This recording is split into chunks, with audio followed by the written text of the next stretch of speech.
오 해피데이라는 찬양곡을 들어보셨을 것입니다. 영화 시스터 액트에도 소개가 되었고 국내에도 인기가 있는 노래입니다. 그런데 이 노래가 원래 찬송가 209장을 편곡한 것이라는 사실을 아십니까? 찬송가 209장 주의 말씀 받은 그날 참 기쁘고 복되도다. 기쁜 날 기쁜 날. 원래 이 찬송가는 그렇게 인기 있는 곡이 아니었고 사람들이 즐겨 부르는 곡이 아니었는데 이 곡에서 오 해피데이를 뽑아낼 수 있었다는 사실은 놀랍습니다. 또 How Gentle in the Rain 이라는 팝송이 있었지요. 70년대 유행했던 곡으로 세라 본이라는 가수가 불러서 크게 히트한 곡입니다. 그런데 이 노래가 원래 바하의 G장조 미뉴엣을 편곡한 것이라는 사실을 아십니까? 원래 바하의 미뉴엣을 들으면서 이 곡이 그런 팝송으로 변신할 수 있으리라고 생각한 사람은 별로 없었을 것입니다.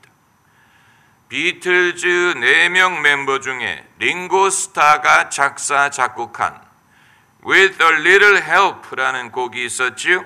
아주 평범하게 들리는 곡입니다. 지루할 정도로, 게다가 링고 스타의 전형적인 목소리로 부를 때는 평범한 그 자체인데 이 곡을 조 카커라는 가수가 각색을 해서 불렀더니 링고 스타 스타일로 불렀을 때는 사람들이 별로 좋아하지 않았는데 조 카커가 각색해서 부른 곡은 엄청난 히트를 쳤습니다. 같은 곡, 같은 가사인데 그 노래가 이렇게 열정과 감정을 가진 노래가 될 수 있을지 아무도 알지 못했습니다. 영화나 문학 작품에도 오리지널을 재해석해서 대중에게 어필한 작품이 많습니다. 매그니피선트 세븐이라는 서부 영화가 있었죠. 찰스 브론슨, 스티브 맥퀸, 브루스 코번, 할리우드의 남성 배우가 총출연한 영화가 원래 쿠로사와 감독의 7인의 사무라이를 각색해서 만든 영화가 아닙니까? 국내에서 개봉돼서 인기를 끌었던 올드보이를 할리우드에서 서양 배우를 기용해서 똑같은 제목으로 제작을 한 적도 있습니다. 이처럼 하나의 테마를 여러 가지 방법으로 재해석할 수 있는 가능성을 보여준 것입니다. 오리지널 버전은 알던 사람이 소수였는데 재해석을 한 이후에 더 많은 사람들이 그것을 알게 되고 좋아하는 경우가 있다는 것입니다. 기독교 신앙은 지난 2000년을 지내는 동안에 여러 번 재해석의 과정을 거쳤습니다. 아무도 재해석이란 말을 사용하려고 하지 않고 또 지금도 사용하지 않을 것이지만 그러나 제대로 생각을 해보면 재해석이라고밖에는 부를 수 없는 그런 사건들이 있었습니다. 그 첫 번째 사례는 사도행전 2장 사건이 오순절날 베드로가 성령을 받고 예루살렘에 모여든 유대인들에게 설교를 하면서 기독교가 공식으로 탄생했습니다. 그 이전에는 기독교라고 부르기가 어려웠습니다. 예수님이 기독교를 창시하셨다고 말하기보다는 제자들이 기독교를 창시했다고 보는 것이 옳습니다. 예수님은 성령을 약속하고 떠나가셨고 베드로가 성령을 받은 후에 교회가 태동을 한 것입니다. 그런데 베드로의 설교를 살펴보면 예수님의 수많은 가르침은 생략하고 그 대신 말하기를 예수님이 죽고 부활하셨다. 예수님이 우리의 구원자가 되셨다.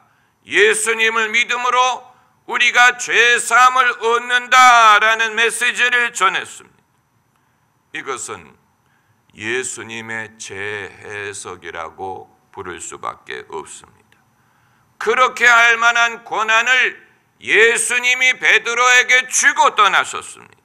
이렇게 하여 기독교가 탄생을 한 것입니다. 또 한 사례는 바울이 기독교를 이방인에게 전하면서 다시 한번 기독교를 재해석했습니다. 그 이전까지는 기독교는 유대인들의 신앙이었어요. 그렇기 때문에 유대인 기독교인들이 유대교 율법을 지키는 것은 아무런 문제가 되지 않았습니다. 그러나 이방인들이 예수님을 믿게 되면서 유대교 율법이 문제가 되기 시작했습니다. 이방인들이 예수님을 믿기 위해서 먼저 유대인처럼 할례를 받고 율법을 지켜야 되느냐 하는 문제가 대두가 된 것입니다. 여기에 대하여 바울은 분명하게 규정하기를 율법의 행위가 아닌 오직 믿음으로 의롭다함을 얻는다. 여기에서 바울의 유명한 신학 오직 믿음으로 의롭다함을 얻는다는 신학이 세워진 것입니다. 그리고 이것이 이방인뿐만 아니고 유대인에게도 그대로 적용이 된 것입니다. 그러니까 예수께서 이 땅에 계실 때는 아직 대두되지 않았던 문제가 세월이 변하면서 새로운 해석을 필요하게 되었고 기독교가 재해석됨으로 더 많은 사람들이 예수님을 믿을 수 있는 길이 열리게 된 것입니다. 중세와 근세를 건너뛰고 20세기로 건너왔을 때에도 기독교 신앙은 여러 번 재해석의 과정을 거쳤습니다. 그 중에 한 예가 20세기 복음주의. 20세기 복음주의는 이전에 소위 주류 개신교 신앙과는 다른 더 대중적이고 이해하기 쉽고 구원을 실감할 수 있는 방법으로 예수님을 소개했습니다. 예수님을 구주로 영접하면 하나님의 자녀가 된다. 성경에 있는 얘기예요. 그러나 이전에는 달랐습니다. 이전에는 영접이란 말을 쓰지 않았고 회심을 강조하지 않았고 기독교 집에서 태어나면 기독교인이요 기독교 문명에서 살면 기독교인이라고 여겼는데 복음주의가 등장하면서 설사 부모가 목사라도 당사자가 예수님을 영접하지 않으면 거듭날 수 없다라고 가르치면서 기독교를 더 쉽게 널리 전파하는 데 기여한 것입니다. 그리고 20세기 은사주의도 기독교의 재해석이라고 볼 수 있습니다. 그 이전에는 기독교 신앙이 교리에 매달리고 예식에 매달리고 이성에 의존했는데 은사운동을 통하여 강력한 성령 체험, 영적인 경험에 의존하는 체험적인 신앙을 가르쳐서 현대 물질주의로 가슴이 차가워진 사람들에게 하나님을 뜨겁게 경험하고 사람의 말이 아닌 하나님의 능력에 기초한 믿음을 심어주는 데 기여한 것입니다. 그리고 또한 우리나라에서 한동안 인기를 끌었던 기복신앙, 번영신학, 소위 삼박자 구원, 오중복음, 이것도 일종의 재해석이었습니다. 가난한 민족, 고난 중에 있는 한국의 대중에게 그저 신학을 전해주는 것만으로는 예수님을 전해주는 것이 아니라고 판단을 하고, 복을 주시는 예수님, 병을 고쳐주시는 예수님을 소개하려고 한 것입니다. 이것이 한국 전쟁 이후에 절망에 빠져 있던 한국의 국민들에게 위로가 되고 힘이 되고 희망을 주고 절망을 딛고 일어서는 데에 도움을 준 것입니다. 기복신앙이나 번영신학이 신학적으로 옳으냐 그르냐를 떠나서 이것이 대한민국 국민에게 크게 어필했다는 사실은 적어도 재해석 작업이 먹혀들였다는 것을 보여주는 것입니다. 21세기를 사는 우리에게 관심사는, 그렇다면 기독교 신앙은 앞으로도 재해석을 거치게 될 것이냐 하는 것이고, 어떤 재해석을 거치게 될 것이고, 그것이 예수님의 가르침으로부터 멀어질 위험이 있지 않느냐 하는 그런 문제가 있습니다. 이 질문에 답하기 위해서는 우리가 몇 가지 기본적인 명제에 동의를 해야 됩니다. 첫째는 인류의 역사가 앞으로도 장구할 수 있다는 사실. 2000년 전의 기독교인들은 예수님이 곧 오시리라고 믿었어. 그러나 예수님은 곧 오지 않으셨고 2000년이 지나갔습니다. 요즘도 예수님이 곧 오시리라고 믿는 사람들이 있지만 그건 아무도 알 수 없는 일입니다. 예수님이 그 날과 그 시는 아무도 모르고 아버지만이 아신다고 하셨어요. 그렇기 때문에 장차 500년이 더 지나갈지 1000년이 더 지나갈지 2000년이 더 지나갈지 우리는 알 수 없습니다. 얼마든지 가능합니다. 그렇기 때문에 1000년 후의 기독교는 어떤 식으로 변할지를 생각해야 됩니다. 1000년까지는 무리더라도 100년, 50년 후에 기독교가 어떤 모습이 될지를 생각하려고 하지 않는다면 그 사람은 무책임한 기독교인입니다. 두 번째 명제는 인류의 현실은 엄청나게 빠르게 변하고 있기 때문에 만일 기독교가 세상의 변화와 보조를 맞추지 못한다면 기독교는 사람들과 상관이 없는 박물관에 갇혀져 있는 것과 같은 과거의 유물로 변신할 수 있습니다. 여러분, 인류의 변화에는 우리가 마음에 드는 변화도 있고 마음에 들지 않는 변화도 있습니다. 그러나 마음에 들지 않는다고 무시한다고 그 변화가 없어지는 것은 아닙니다. 그 사실을 우리가 염두에 두어야 됩니다.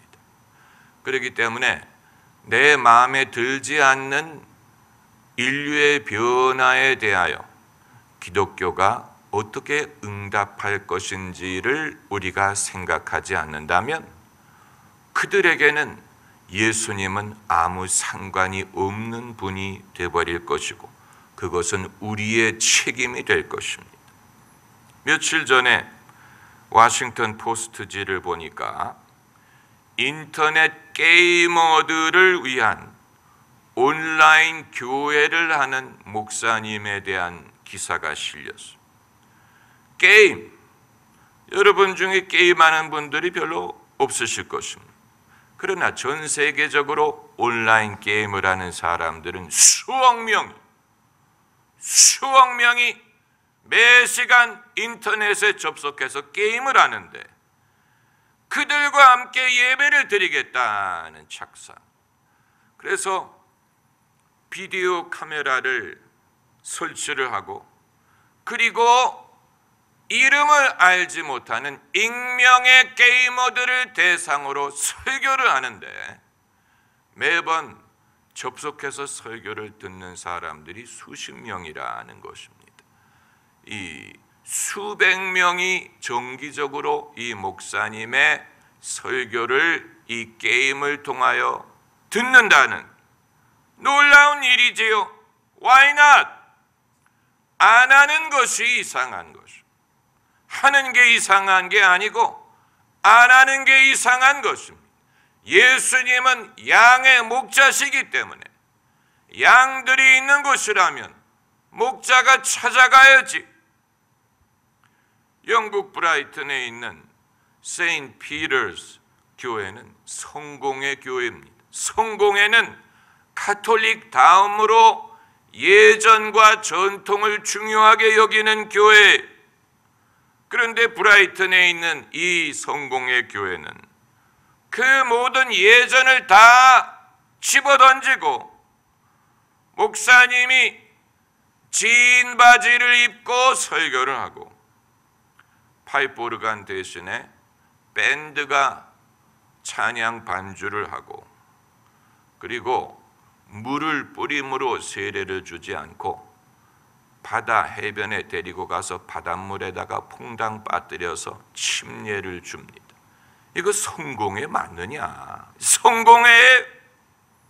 다만 이 세대를 예수님께 인도하는 것을 가장 중요한 목적으로 삼고, 그 모든 전통, 성공의 모든 전통이 불필요하다고 판단한 것입니다. 그리고 브라이튼은 영국에서 동성 연애자들의 천국이라고 불릴 정도로 자유스러운 도시. 세인트 피터 교회는 이 문제에 대하여 우리는 모든 사람을 받아들인다라는 입장을 취합니다. 게이가 옳으냐 그르냐를 말하지 않지만 게이건 아니건 모든 사람을 받아들이겠다. 예수님이 하실 만한 일이 아닙니까? 수고하고 무거운 짐진 자들아 다 내게로 오라. 예수님은 다 당신에게 부르시는 분이지.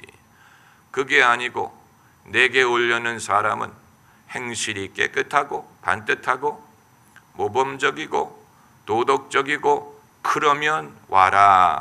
그렇다면 예수님은 죄인을 구하러 세상에 오신 것이 아닌 것이고, 교회가 목자 되신 예수님을 제대로 소개하지 못하는 것입니다.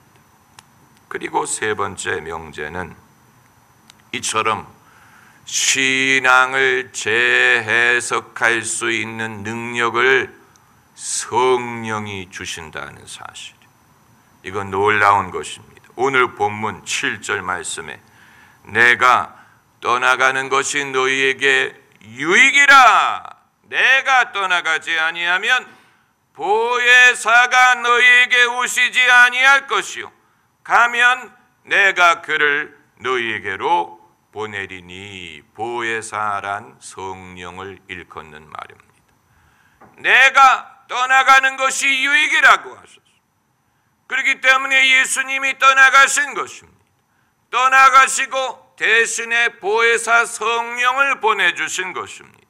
그런데 성령이 오시면 성령이 어떤 일을 하시겠다고 했느냐면 12절에 내가 아직도 너희에게 이를 것이 많으나 지금은 너희가 감당치 못하리라. 그러하나 진리의 성령이 오시면 그가 너희를 모든 진리 가운데로 인도하시리니 그가 자의로 말하지 않고 오직 듣는 것을 말하시며 장래 일을 너희에게 알리시리라. 장래 일을 알리시리라고 했어요. 장래 일을 누가 알린다고 했습니까? 성령이 알리신다고 했어요. 그가 내 영광을 나타내리니 내 것을 가지고 너희에게 알리겠음이니라. 다시 말하면 성령이 장래 일을 말씀하실 때 예수님의 정신, 예수님의 가르침으로부터 떠나가 임의로 당신의 생각을 전하는 게 아니고 예수님 것을 가지고 너희에게 알리시리라. 그래서 내가 아직 너희에게 말할 것이 많으나 너희가 감당치 못하리라. 이 구절은 신약 성경의 요한복음에만 있는 구절이 신약 성경의 다른 저자들이 이 구절을 읽었다면 어떤 반응을 보였을지 궁금합니다. 이건 놀라운 일이 한 가지는 분명합니다. 예수께서 이 땅에 계실 때 미처 말씀하지 못했던 것을 이후에 성령을 통하여 알리실 것이다 라는 말이에요. 여러분, 기독교가 딱딱한 화석이 되지 않고 박물관에 처박혀 있지 않고 살아서 역사할 수 있는 이유가 바로 성령 때문이에요. 아주 중요한 것입니다. 많은 사람들은 100년만 지나면 기독교는 박물관에 들어갈 거라고 말했어요. 더 이상 사람들에게 줄 것이 없으리라고 말했어요. 그건 기독교를 알지 못했기 때문입니다. 기독교는 어떤 딱딱한 돌에 새겨진 게 아니에요. 기독교 신앙은 살아있습니다. 성령이 역사하십니다.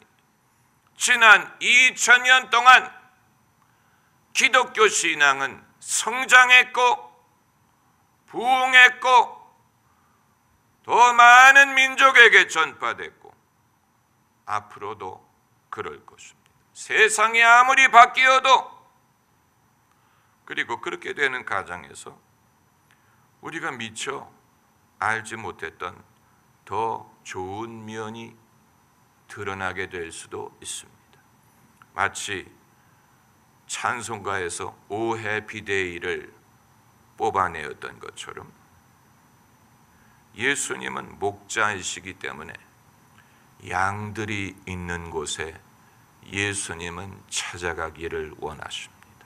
그 양이 어떤 사람이든 양이기 때문에 목자 되신 예수님은 그들을 찾아가기를 원하시고 부르기를 원하시고 그들의 상황이 있는 곳으로 들어가 주시기를 원하십니다. 과거에도 그리하셨고 앞으로도 그렇게 하실 것입니다.